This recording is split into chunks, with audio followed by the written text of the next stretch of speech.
Welcome to the Creative and Account Podcast. This podcast was created to educate people about the world of advertising and branded content from the unique lens of two professionals working on opposite sides of the spectrum. I'm Frank Dale Arroyo, CEO and Creative Director at Straight Shot Post, a full-service post-production company that focuses on branded content. My co-host, Melissa Reisman, is an account director at BBDO, one of the largest and most well-respected agencies in the world. We hope to help you navigate through the challenges you'll face daily as you develop your career or business in this dynamic and quickly evolving field. Hey guys, this is our first podcast ever. I'm really excited that we finally were able to get together and do this. And Melissa and I have known each other for a long time. Just for context, her sister's one of my best friends. We grew up together, so 10 plus years, is it? Yeah, Catholic school also, so we were put through the ringer there. But she's an incredible account manager, and obviously she'll tell you a lot about herself. And I own a small post house and have a career in freelance filmmaking. So we're going to come together and hopefully bring a lot of value to those trying to get into the branded content and advertising workspace. Melissa, why don't you tell us just a bit about your career, where you are now, and where you want to head? Yeah. So I started out working at BBDO New York back in, 2015. It's actually been 5 years this year. I started out first, just going back, I went to college at St. John's University in Queens. I majored in actually media planning and buying, and I ended up switching halfway through once I had a few internships to account management. Very happy I did that because I love account management. But yeah, I've been at BBDO for 5 years, loved every moment of it. Nothing bad to say about BBDO.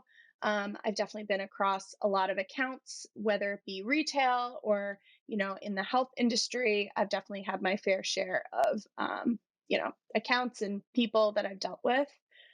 And yeah, what else? What's the dream? What's the dream? The dream. I mean, honestly, I'm happy that I made it. I'll be honest. I feel like getting a job in advertising, or at least when I was in college, I thought it was going to be the most difficult thing I ever did. So I feel like I'm already living my dream. And right now I'm on my dream account. I'll be honest. I actually work on Dunkin'. Anyone that knows me personally knows that I'm obsessed with Dunkin'. I could be drinking it right now in my coffee cup, or I have it every single day. So my clients know that too. They definitely make fun of me, but it definitely makes things easier working on an account that you love. So I would say, right now I'm living my dream, but for the future, I don't know. I don't know where the future is going to take me, but I'm excited to find out. And that's definitely a very different answer for you. So what is your dream, Dale? Because I know you have big ambitions? Yeah, I guess so. Well, I came out of NYU in 2010. I was I'm a storyteller. And I was a verbal storyteller first, and it took a couple of different people to suggest that I should try writing out for me to even think about it as a career. And it's funny because I hate writing now, but that is kind of what sort of originally got me into it. I thought I was going to be an animator. I thought I was going to be, I love anime. I love comics. And I thought I was going to go into that area, but I was fortunate enough to get into NYU. And when I was there, really fell in love with visual storytelling, filmmaking in particular. Freelance as an editor, director for the last 10 years. Did a lot of AD work too, so I have a good sense of production work, but that has the lowest life expectancy in the industry. So I quickly moved away from that. And 2 years ago, we're entering our third year now. I started a small post house called Straight Shot Post, which is what this show is sponsored by. And we primarily focus on branded content, which is what sort of brought the idea for this podcast together. I work with advertising companies and publishers all the time, from the creative side, helping to execute on a lot of the ideas that, companies like Melissa's bring together. And she does the other side, dealing with the clients and managing the brand. So to me, it's always interesting because we never get to interact with the brand itself. There's always these layers in between. And so I think it's going to be super interesting to sort of hear what happens once I give you a video, for example. There are so many steps in between that you probably have no idea. Yeah.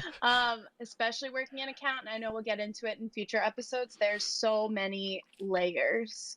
So I'm excited to talk to you about it and to kind of share my knowledge. But yeah, there's definitely a lot of steps in between.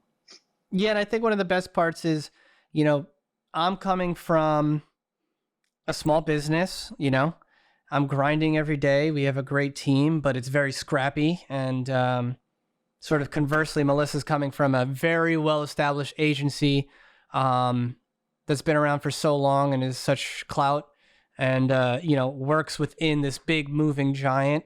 So I think that just our perspectives are going to really shed a different light on things. Let's go over some things we're going to be discussing on our podcast. Obviously, it's called the Creatives and Accounts Podcast. So there's going to be lots of conversation about the advertising and branded world. We're going to be talking a lot about branded content and the internet and social media, account management, filmmaking and production, marketing, branding, business, both small and big. Anything else that we're going to be digging into?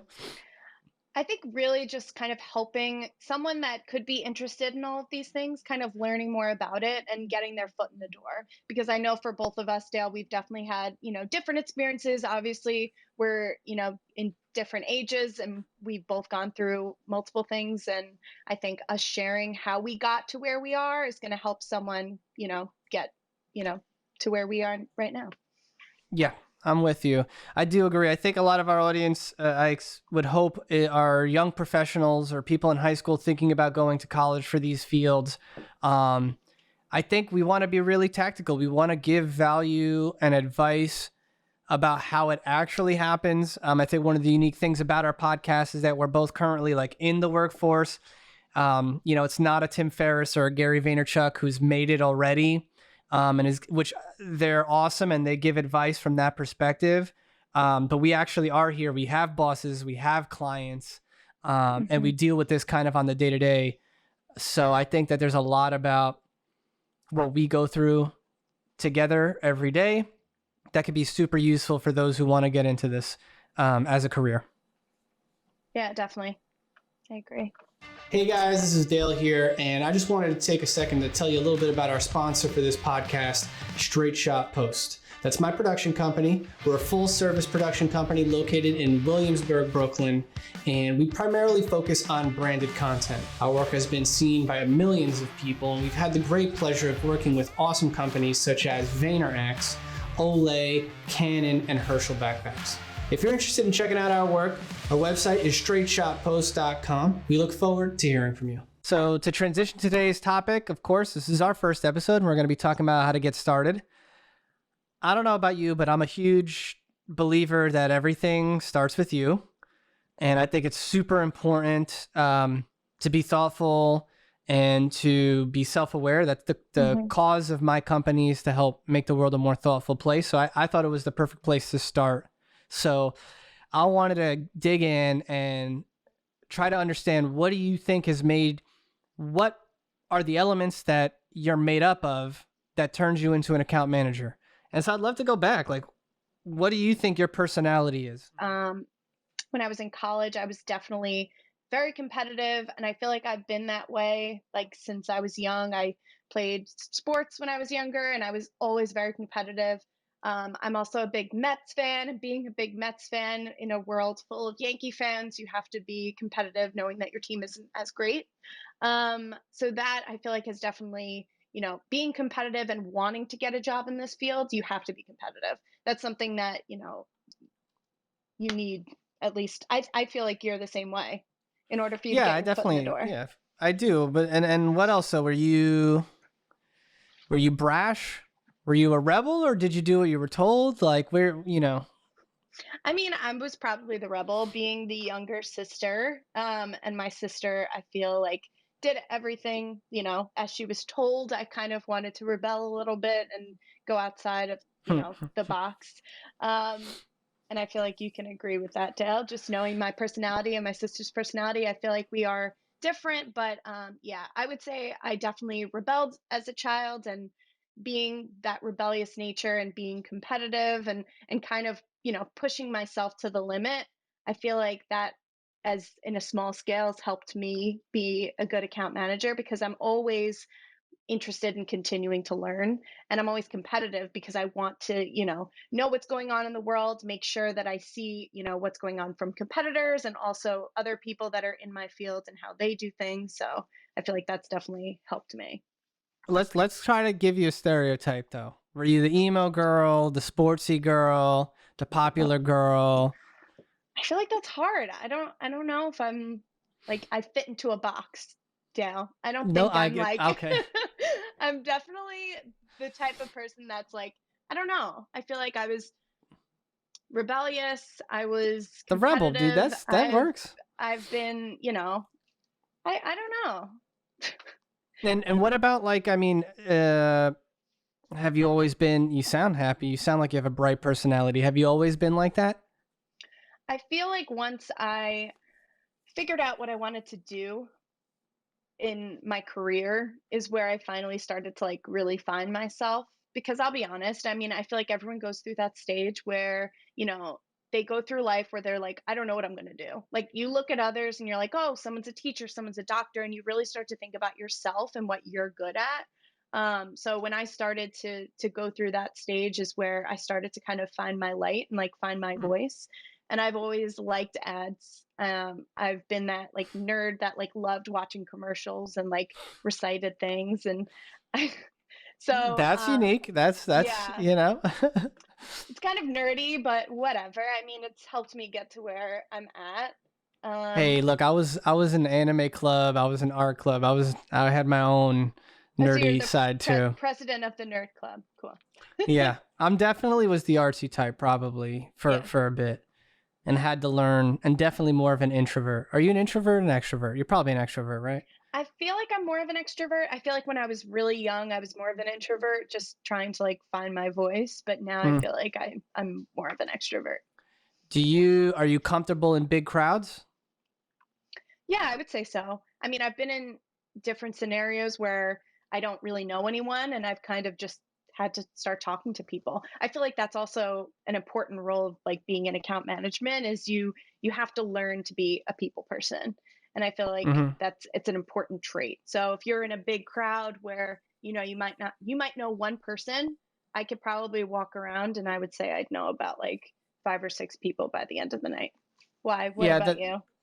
I'm definitely the guy that's like, I'll walk in. I mean, I'm learning. I'm learning to change. But naturally, if I'm in a big crowd, I'm going to find the one or two people that I think look cool and like dive into a corner and just disappear for 4 hours, on some super deep. We're just going to go way deep on something. I'm not that good at like zipping around from like group to group. I'm Yeah. learning that though. I know that's sort of important to like diversify and Yeah. make yourself known to people, but it's not really my thing. I'm very much like a one-on-one, like I would prefer like lounges over clubs any day, like grab a I'm the scotch, opposite. chat with a few people. Yeah.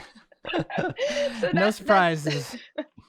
yeah. I mean, I loved clubs back in the day. I mean, I obviously right now, because of the world we're living in COVID, that's not possible. But yeah.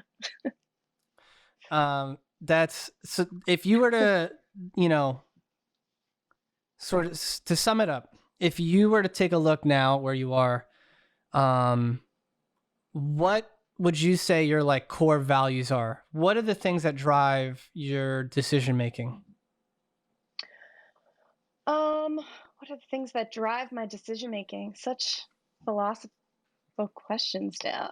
Say this is what we're here to figure out. Yeah. What makes up a good account manager? Not that you all have the same sort of driving forces, but at least understanding some of these traits could be useful, right? Yeah. I mean, for me, I try to always look at things with a positive outlook, and that's kind of how I live every single day. And I also do that in account management, just knowing that some days, things go as planned and some days it couldn't. And if you continue to look on a positive outlook, it'll kind of help you get through. And then I would also say just like continuing to learn. Like I personally always look up to my bosses and sometimes even my clients for their philosophy and way of working. And I take that on and kind of learn from that for myself. Yeah, I would say those two things are something that I do every single day. I feel like and you if have you mind, outside Yeah. of work. outside of work. Yeah, family and like that. I mean, Oh yeah, I'm like sure there's. obviously family is number one for me. I Mhm. feel like you're the same, Dale. We both grew up, raised Catholic, and my family is small. It's just my mom, my dad, my sister, and me, and we're definitely a close knit family. And then also, I just recently got married during COVID wedding. Lucky me. Congratulations. So yeah, I've definitely added on to my family, and I would say that's definitely number one. So my husband, my family, and just like staying happy. What else? Do you play video games? Do you, when the world doesn't stop, do you play intramural sports? Do you like movies? I don't know. I'm just saying. What outside? Obviously, people should know right now that the two of us we love what we do. And so it's hard sometimes when people ask me, "Oh, what are some of your hobbies?" When I say building a business, that's like it's fun to me. Yeah. It's not easy, and yes, definitely is work, but I do enjoy on the time that I'm not at work learning about it. I don't know anything about marketing and sales, and that's the big goal for me this year is to really like learn and understand to master sort of the fundamentals of it. So I enjoy reading and watching content and consuming content around that as well. So part of it is a hobby. So yes, we're both obsessed with what we do and we love it. But, outside of that, obviously I love movies and TV and music. I have my 65-inch OLED. I have my 5.1 surround sound. Like I'm a nerd about that stuff, right?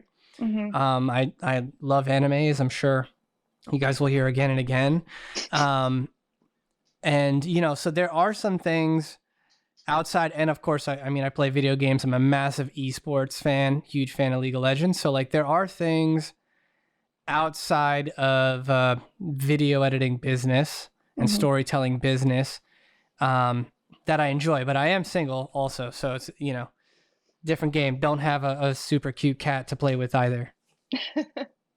Yeah, I'm lucky enough to have a cat as well. So thanks, Dale. For me, I would say, during the week, I'm definitely all focused on work. And I'm sure you're the same way. It's like work all the time and kind of get the job done. But after hours, I would say like a nice like glass of wine or spiked seltzer and just sitting down watching a Netflix show or Hulu show, or, could be reading a book. I love reading like psychological thrillers. I feel like I'm that weird messed up chick that loves serial killers, and I don't know. It's like a weird trait about me, but I've accepted it because I feel like a lot of other people are the same way. They like serial killers and stuff like that. I don't know, it's hot. It's super popular right now. But I do wonder what's going on. Like what?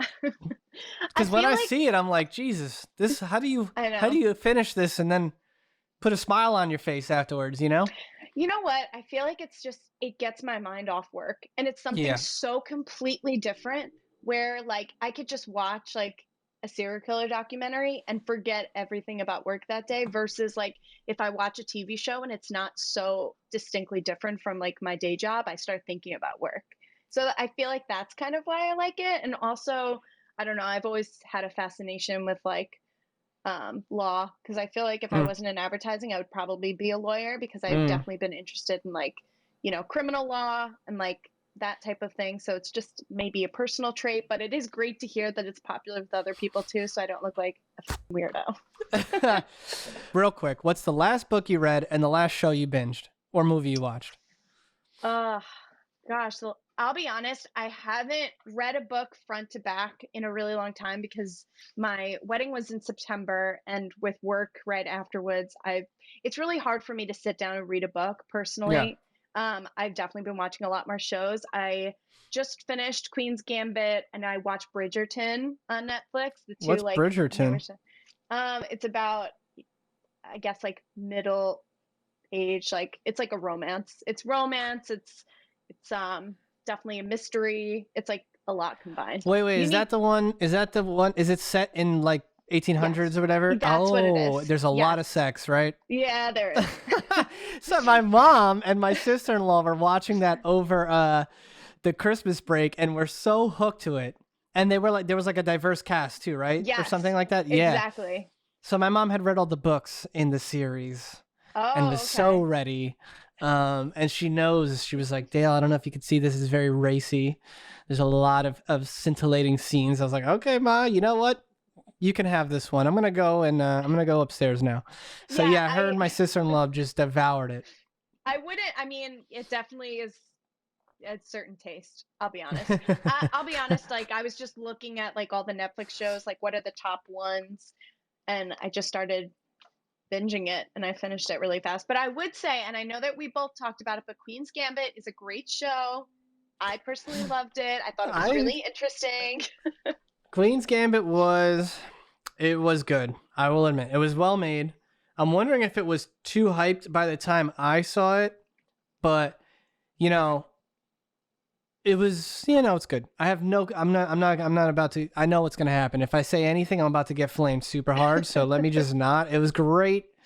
And also, I mean, I played chess growing up. The reason why I got pumped about it is I was like, oh, finally, now nerds are cool. Is this what it took? Chess is now, I don't know if you've seen any of the stats about how much people are picking it up now or trying to. Yep. And I know how it's going to go. You're going to pick it up and then you're going to get really frustrated and stop. Yep. It is a Yeah. very hard game to like figure out, to like actually 100%. learn how to play, What were your core values? Because I feel like we didn't touch upon yours. I know we went through mine, and I'd love to know, kind of how ours differ and how it got you to where you are today. I would, okay, so there's a couple of things that I think were, okay, to go back to it, I think it's all about you. I think you're a product of your environment also. I'm like a huge, huge believer in that because I've seen how much I've changed over the years. And a lot of that was due basically to me engineering the environment that I currently live in. And when I think about growing up, my family is they all know that. They're cooler than me, like easily. My parents, I'm Puerto Rican. My parents grew up in the hood. My dad was in the Lower East Side and then Williamsburg and then Bushwick. My mom, East New York. And they sort of got out of that. I grew up in the burbs in Long Island. And my father always said to me growing up, Dale, you want to be a leader, not a follower. I must have heard that, thousands of times. Clearly, it had an impact on me. I don't think there's a better or worse. Don't get me wrong. There's no right or wrong, but it was the thing that was repeated and the thing that got stuck in my head. That was, I guess, the sort of nurture part maybe, but the nature part is when I was in third grade, I was lucky. Only 4 kids got to play the drums. I got picked to play the drums. I was hooked. I had a rock band that your sister would go to our shows and probably listen to our band practices and I did that. I met Linkin Park twice. Linkin Park was my that was it for me. Rip Chester. So I think that, having some sort of background in some sort of art field, my dad wanted me to play baseball. That was his dream, was to become a baseball player. But my father also was very eclectic too. He also played music. He also went to fashion school. Like he had done so many different things before he ended up in marketing for Ashley Furniture, which is one of the largest furniture. I think it is the largest furniture manufacturer, at least domestically. So I had a pretty eclectic. My grandfather's a folk singer. We still sing his music I didn't even every know day that. during the holidays. Really? Yeah. Yeah. Yeah. And I have his many years ago, my uncles and my mom's one of six. So that's why when I say my uncles, just know my mom's the only girl. So I only have uncles on my mom's side, but they put together they did a recording, like a cassette. So I have like 10 of his songs on cassette that my family made me rip. I cannot listen to it because I will immediately start crying. It just like takes us back. Nostalgia. 100%. And so, yeah, that that had to have had an impact. I'm an introvert for sure. And I've learned to be an extroverted. I've learned to take on extroverted tendencies in order to just survive and succeed, but definitely have not had a huge struggle during the pandemic because I was cool here alone doing my thing. But if I were to try to sum it up, I would say for sure I had just some natural inclinations towards the art world, at first music and then eventually film. I was always, the thing that I fell in love with when I was in college was with management. So I didn't know, but like when I was the AD or when I was the director, managing the crew and getting this group of basically, random people to sort of get unified under a vision. And really what I loved was getting them to sort of getting more out of them than they thought they could get, That always got me going.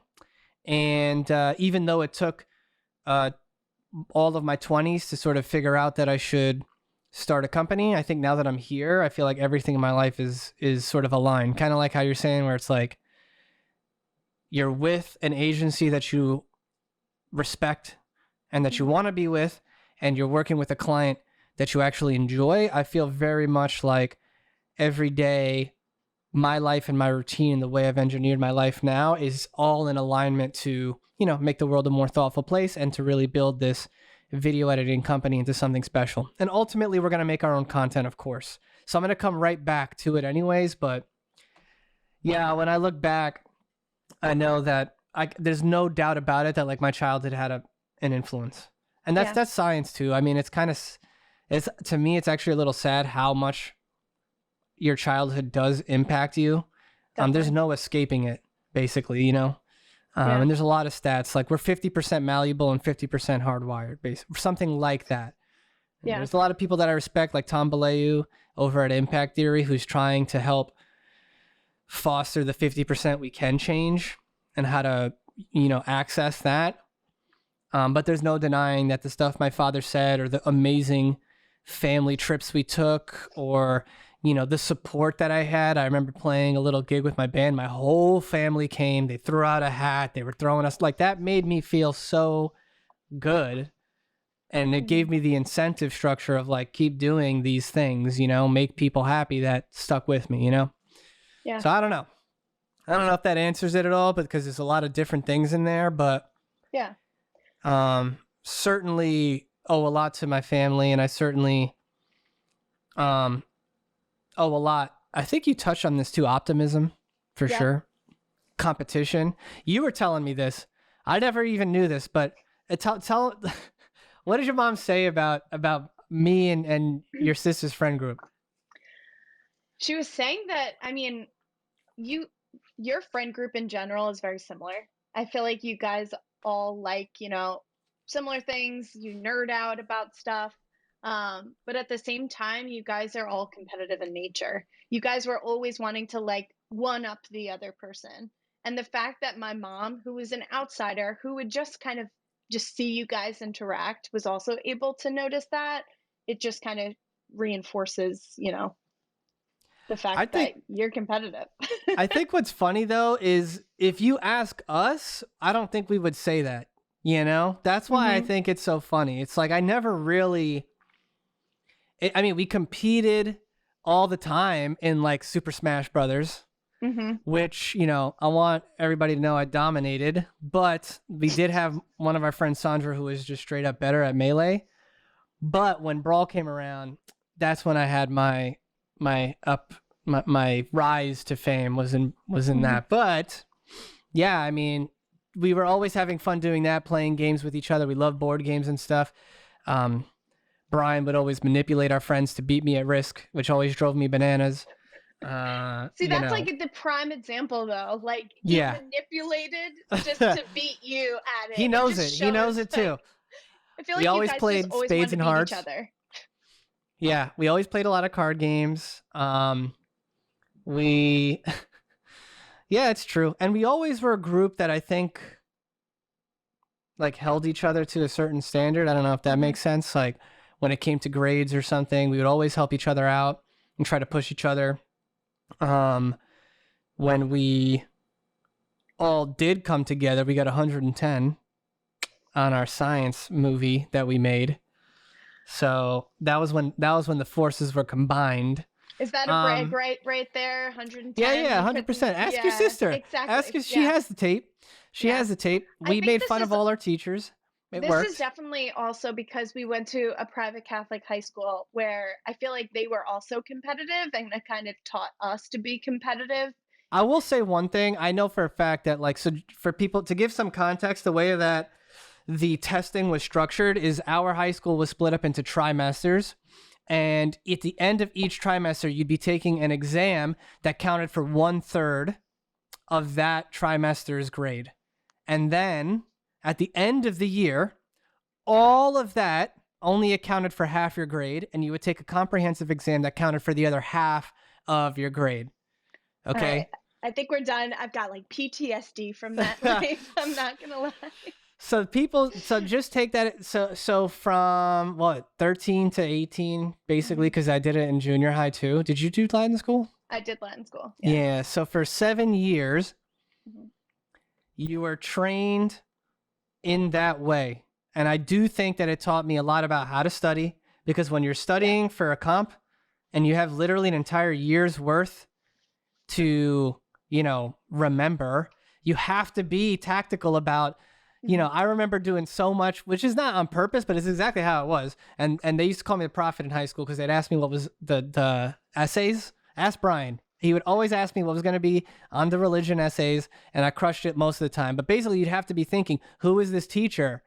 Like, what did they like? What did they just say in the last 3 weeks of class to give me like some helpful tips about what to focus on? Because there really was so much, right? Yeah. I'm sure you had to do the same thing. Like, okay, they gave us 10 possible essays. I can only memorize 7. Let me figure out which ones I got to focus on. Yeah. So yeah, that's true, I guess. But to me, it was fun competition. We never, ever, I don't ever remember times where we hurt each other or got so competitive that it caused a big fight, or other than like Monopoly and like that, like normal stuff. I don't think there was ever something that we never I guess we never judged each other, Like the comparison for me was always against myself and my friends, but it was never like, I don't know. It never got to a point, I guess, where we were tearing each other down to build each other up, Yeah, I think that's definitely a different side that you guys didn't, necessarily deal with. I still don't think to this day, it's not like you guys are competing with like who has the more successful job or things like that. It's definitely not that. It's just more about, it's like little competitive natures. And what's awesome is the fact that you guys have been friends and you're still friends to this day. And there's like a core, group of 5 of you guys that are still like close and chat. And it's definitely special. And I've actually heard that too. A lot of people when I'm like, oh, I'm going to go, oh, my boy just bought a new house. I'm going to go hang out with him and his kid. And they're like, whenever they're like, oh yeah, where you meet your friend from work or whatever? I'm like, no, he's a high school buddy. And they're always surprised, like, high school friends, really? I mean, who knows? But on the note of some other traits that I have, for sure, I've always been like the quiet, kind of thoughtful one in the group. I wouldn't necessarily call myself like a rebel because I wasn't doing things out of spite, but like I was always going to do something my way if I thought it was the right way. And there was no turning me back once I had my mind set on something. There was no peer pressuring. After like a certain time, if everybody was going to go see, I'll never forget the last movie I saw with them. This one was Fantastic Four Silver Surfer. That movie was so god awful. When I came Gosh. out of that movie, I literally looked at all of them. I said, anytime you guys invite me to a movie, just know I don't think I'm going to come with you again. They were all like giving me this weird look. I was like, no, I'm serious. I'm going to look it up. And if I don't want to see it, I ain't coming. And That, then tons of times I did not go where the friends were going, you know? that's funny. I just yesterday watched Justice League. Not sure if you've ever seen that movie. And I don't know how much we want to go into detail on this podcast, but I was very upset with the ending and like a lot during it. And if we really want to nerd out, maybe we can do that in a separate podcast. We're But going to like have to figure it out. similarly, like I think moving forward, when we start watching movies, I feel like I need to like look at everything that happened with it because it's the same thing. Yeah. And, you know, I get it. Everybody, there is, but I guess eventually, here's another, this is a great story that I know Brian's going to laugh because I'm going to talk about him here, but I had my best friend now, when we first started hanging out, this might give you a perfect example of who I was. Okay. For some reason, I'm not too sure why. It wasn't that huge for me. My brother loved to play fight. I did not love to play fight. I think, and Brian certainly grew up play fighting. When I first met, and this was like I was a freshman in high school, and I first met Brian. The first time we hung out, the first thing he did was like tackle me and just beat the shit out of me, right? And I did not know. I was so confused and by what was happening, right? And the second time we hung out, the same thing happened.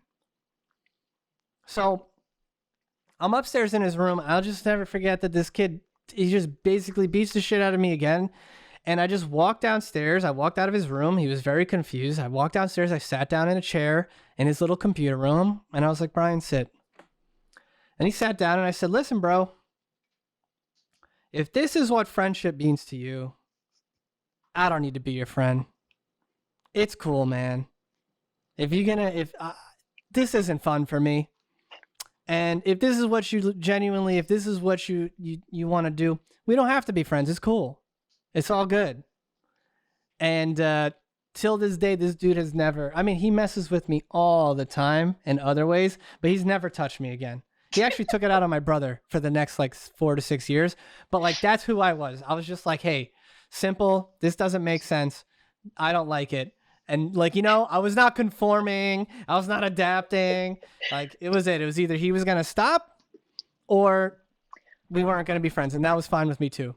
So what's interesting about that story too, Dale, is just looking back on the leader, not a follower. Like you could have just had him continue to hit you and like you could have gone back and done the same thing.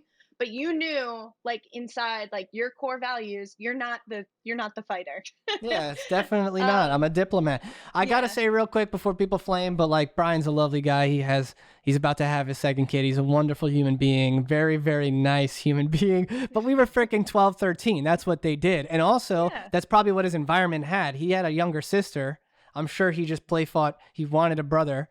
And that's why he was able to, and my younger brother loved to play fight. So like for the next 6 years, they just beat the shit out of each other and got it all out. And I was chilling, playing my video games and happy, so. That's so funny. Yeah. Just going back to core values really fast. Going back to what you said, your dad said you're, definitely to be a follower. I feel like my parents have also instilled the same thing in me. And that kind of stemmed from the fact, and I know you also touched upon this too, and I'm just taking a step back. My parents actually never went to college. So I feel like they wanted to make sure that, my sister and my careers would, they always wanted us to kind of be the epitome of them and to continuing to be better and for them to be proud of us. I grew up in Queens and the location that I grew up is in Belrose, and when the type of school that I could have went to would be Van Buren, which it is, not saying anything bad about Van Buren, but my parents wanted to make sure we had a really great education. So they sent us to private Catholic school and, nothing bad to say there, but just going back on the values that your parents instilled in you and the values that, my parents instilled in me, they wanted us to be the best versions of ourselves.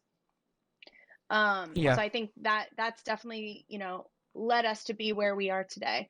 Now, I know that you mentioned it briefly, but you mentioned learning an instrument, I think, for a hot second. Yeah. Yeah, I did. I What was a drummer, man. You were Yeah, a drummer? yeah, You yeah. you had your own band? Yep. So what do you think that taught you? Being a drummer, do you think that helped you with your career? Do you think that was just kind of a side gig? Do you want to pick up the drums again and start your own band on the side? I have a feeling I'm going to pick it back up again at some point. It's just obviously I live in New York and there's no room, and I thought about getting an electric kit. I still like play on my like hands and legs all the time. And also the game Rock Band, I don't know if you remember that game, but that was the only reason I made friends in college, thank God, because I was the only one that could play the drums really well. And that was it. I was a great party.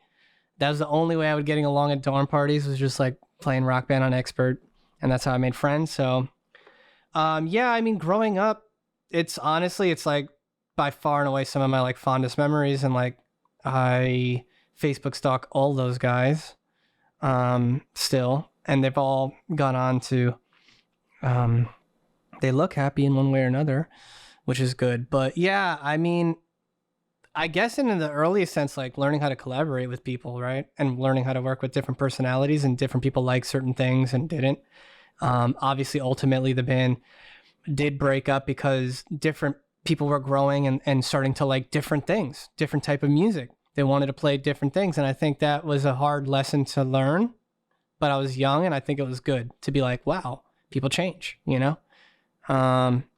So I do think there is a lot of value there. Obviously, I do think that, and we'll get into this later, when it comes specifically to storytelling and video editing, I think that having a sense of rhythm and pace is critical. You don't need these things, but it makes it a lot easier, right? When you can feel it. And I don't do a lot of feeling in my work, but it makes it easier when you can, when it is a little bit more intuitive. And totally like dancing, any rhythm section instrument, I mean, music in general, definitely helps in video as well. But yeah, did you do blue and gold or anything like that? I'm curious. Did do blue and You gold. did? Yeah. Oh Yeah, of God. course I Explain it did. for the So people. blue and gold, for those who don't know, and I think some public high schools might have had it. It's just like a dance competition.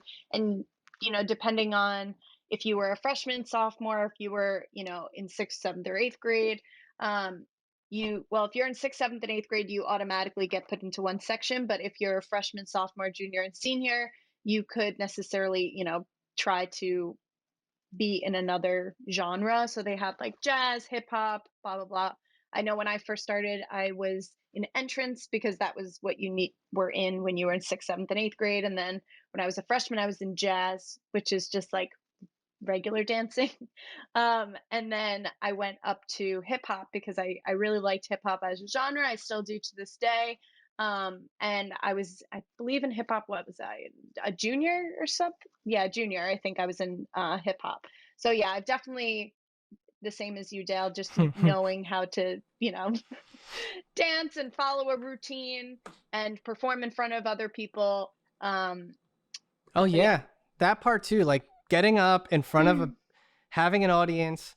I remember one time I was at a gig, my cymbal broke and collapsed, and I had to quickly fix it in the middle of a song. Yeah, there's a lot of like, you can't learn it any other way. Sometimes, if you make a mistake when it matters, that's memorable. If you crush it when it matters, that's also memorable.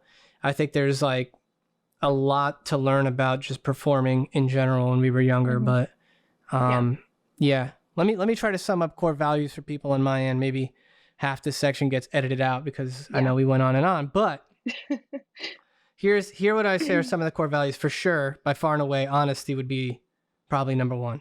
I think I've always hunted for the truth, and I think that's what allowed me to be quote unquote a rebel. Or maybe a maverick or something. Another word might be more appropriate, because I wasn't trying to go against the grain. I was just trying to always do exactly what was like the right thing. So perfectionist. When I was growing up, I think I've learned so much about how that's not a real thing now. But when I was younger, I definitely had more black and white thinking, but I was very curious too.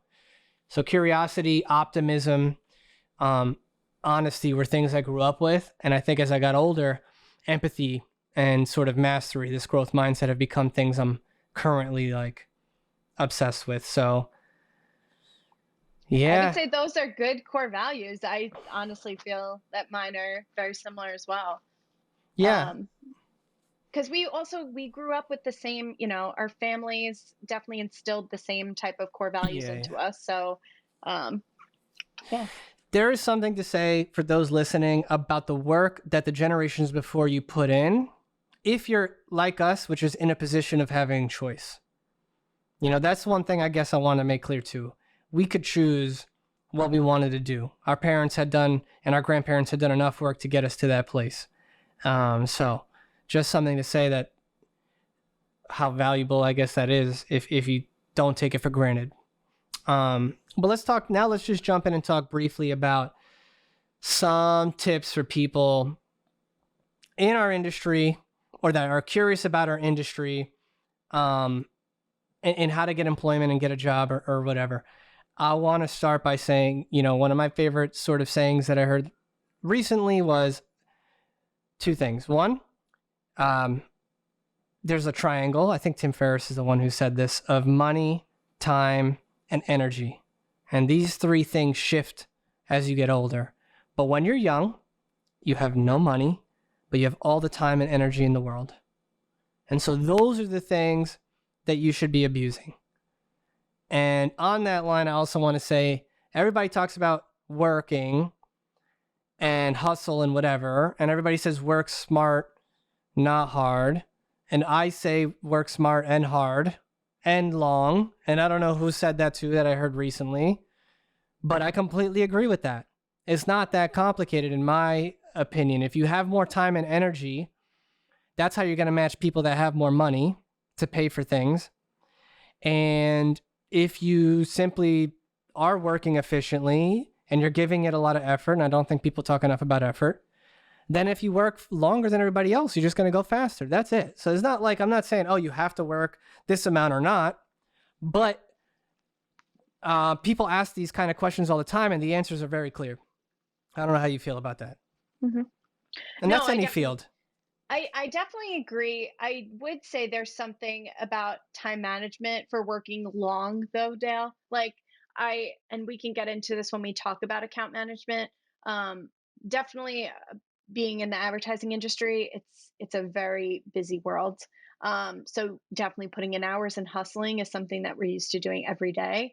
But I would say there is something about, being able to manage your time appropriately, making sure that you're dedicating enough time to one thing versus another.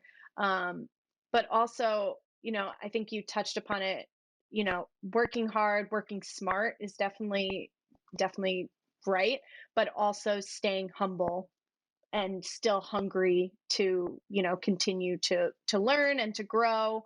That's something that at least I did when I started out. Because I knew the field I was going into was competitive. I knew it was going to be difficult. So I had that mindset, and then that definitely helped me, set myself up for success. Those are the things I'm really taking away. So let me see if we can sort of summarize this here. I think know yourself, right? Know what's natural to you, what you naturally like. What you think is the right thing, figure out your core values. I think knowing that is big, and try to paint that target, right? What is the perfect version of your life? I think you and I don't think people do enough of this kind of work, in my opinion. And I know this because I've been interviewing for interns all freaking week, like 10 plus people. And every time I ask them what the dream job is, for some reason, even though they're all in like film school and you'd all expect that they all know this stuff, like that they're all dreamers like me, they all kind of give me a blank look, like no one has ever asked them that question before. Don't go with a 5-year plan. Don't go with a 10-year where you should be. Literally paint the ideal, perfect, unlimited resources version of what your life would be. And I think that will help you very much figure out what that target is. Okay, because even if you don't, and I'll give you an example of something important. Let's say that your dream with unlimited resources and power is to be Michael Jordan level successful at basketball, right? But like we said, You do not have the genetics or talent to natural talent to do that. But you love basketball and you want to put and work super, super hard at doing it. That will at least get you in the right direction. Because there's so many things around basketball you can do that will fulfill you. What if you ended up being a coach for somebody like Michael Jordan?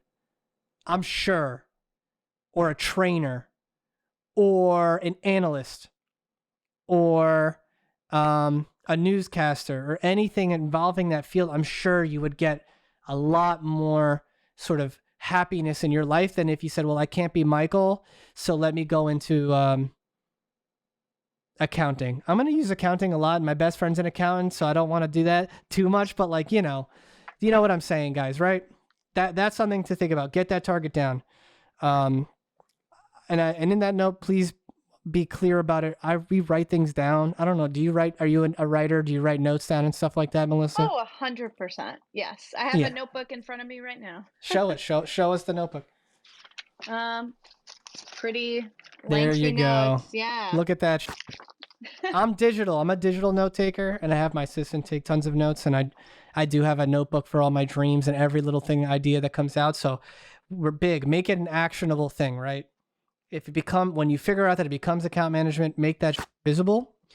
Make a dream board. Totally. I know that's like something big right now is, as you start to navigate where you want to be, I would say start off every year with, a fresh mindset. Where do you want to be a year from now? Let me jump off that in the same way. And you saw how our conversation was formed too, right? We went broad to specific. We started talking about who we were as people. What was our personalities and our backgrounds, right? And then we started honing in more specifically for Melissa on how she came to specifically account management through elimination, right? Through getting much, much more specific and more specific and more specific about what it was that made her happy. And I don't know if we touched on that, guys, but that's the question that matters the most is are you happy? And what makes you happy? So as she continued to eliminate and get more specific, but you're working broad to specific. So in my arena, if you want to work in production on the creative side and branded content, there's a million things you can do. And I know I mentioned that earlier. And as you start to narrow it down, you can start to focus your efforts and you'll start to move faster in a single direction.